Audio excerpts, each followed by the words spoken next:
Today, I want to talk about the one risk that's rarely talked about, but really could derail your retirement if it's not managed effectively. But first, I want to introduce myself. My name is Warren Berger. I'm the owner of Luminary Financial Advisors, and we help people that are nearing retirement or recently retired create and implement a retirement plan, really with an emphasis on saving money on taxes. The retirement risk that I'm talking about is called sequence of return risks.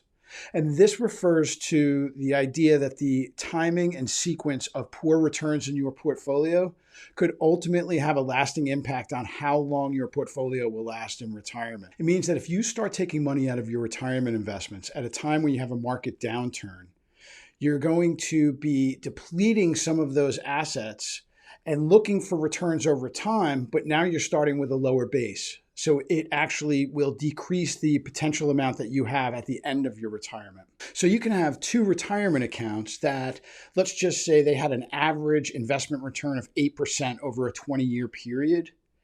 The retirement account that started out with lower returns and maybe had higher returns, so that average ended up coming back to 8%, will end up having a lesser value at the end of 20 years than a portfolio that had stable returns at the beginning of that period and then had a downturn later on. I'm sure you're asking, how do we mitigate these risks? And so I'm going to give a couple of examples today, and there's a number of ways to do this. But I think the broader point that I want to make is that you need to be thinking about this well before you get into retirement. If you're in retirement and now you're starting to deal with this sequence of return risk, it's likely going to be, it's not necessarily too late, it's just going to be more difficult to be able to manage. So let me go through a couple of examples of ways that you can mitigate this.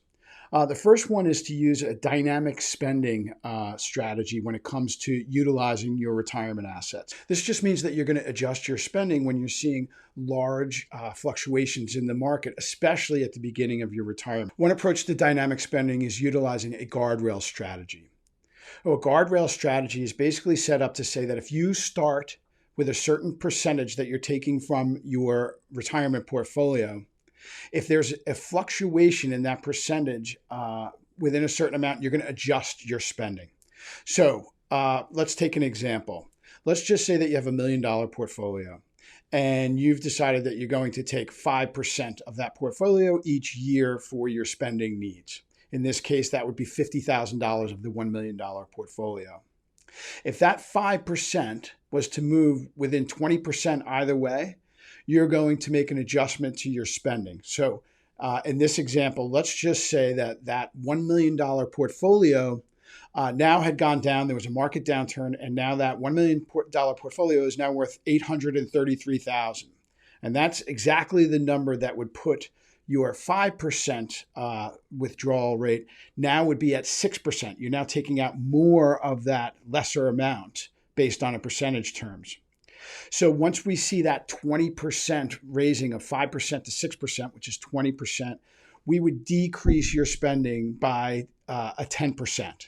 So in this case, that $50,000 a year would go down to $45,000 a year.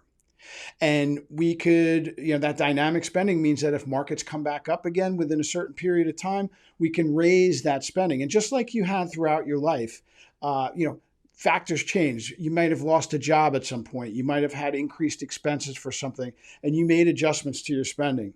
This is all we're going to do in retirement as well. So there's a converse to that where you can actually get yourself a raise. Let's just say that $1 million portfolio went up to $1.25 million. Well, that $1.25 million would be equivalent of 4%. So now we've had a 20% adjustment down in terms of now you're taking 20% less of your portfolio. So we can give you a raise of 10%. So in this case, that $50,000 would be a $55,000 per year. And so we can just keep doing these adjustments throughout your retirement, thereby mitigating that sequence of return risks that can happen at the beginning of your retirement. So a second strategy that you can use is called the bucket strategy. And we use this, really use this for most of our clients. And what this says is that we're going to have a war chest of cash and bonds for a certain period of time throughout your retirement so that we don't have to feel the effects of markets going up and down as quickly. And let me give you an example of that. So for our clients, generally what we do is we figure out what your expected expenses are going to be in a given year. Generally, those are going to be, pretty close. You're including vacation monies and things like that. Obviously, things will pop up, and we make arrangements for that as well.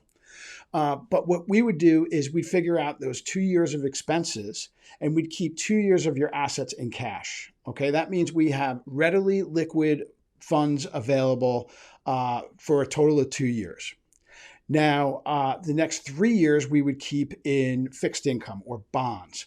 Now, bonds don't move as they're not as volatile as stocks, which means you're not going to make as much money on bonds, but you generally tend to have them fluctuate to the downside that much less as well. And so they're a little bit more secure.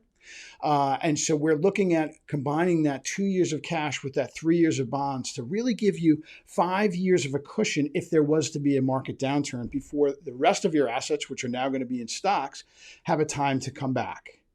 So this can be a really useful way for people to feel like when there are market downturns like we're having here in 2022, to feel like, hey, we have a certain amount of insulation here because we don't even have to worry about markets coming back really for a total of 5 years. Now, this is just another example of a way to mitigate that sequence of return risk so that if you were to have a downturn in the markets at the beginning of your retirement, you would have that cash cushion, that war chest to protect you.